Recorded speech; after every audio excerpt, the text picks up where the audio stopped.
Good day. On today's run, I listened to John MacArthur, a sermon about anxiety and fear. He reminded me how it is so easy for us to focus on our circumstances, making us anxious and fearful sometimes, instead of focusing on Him and learning more about the Bible and growing closer to Him, building that relationship with Him. Because ultimately, we can put our trust in Him. It's not about telling ourselves constantly, it will be okay, but rather knowing that God is in control.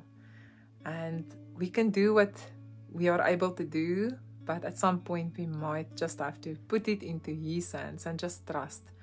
Isn't it wonderful to be in a place where anything can happen around you, but you can't be shaken? And I think the more we grow closer to God, the easier this becomes.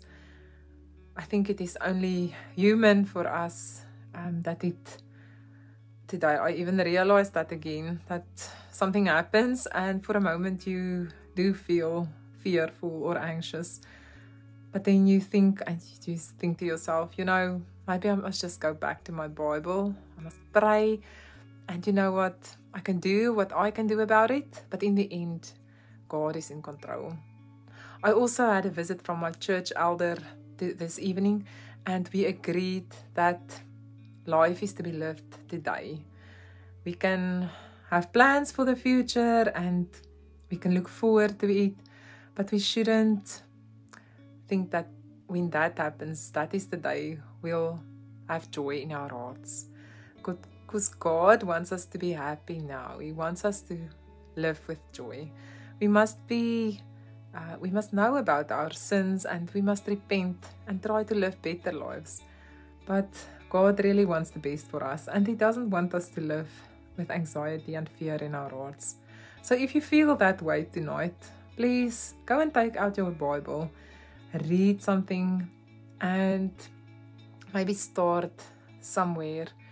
And every day, read your Bible and take some time to talk to the Lord about your problem. Because in the end, it's about having a relationship with Him and knowing and trusting that He is there for you. We can always fall back on prayer and pleading and being grateful for what we have and knowing that God will always be there if we just put our trust in Him.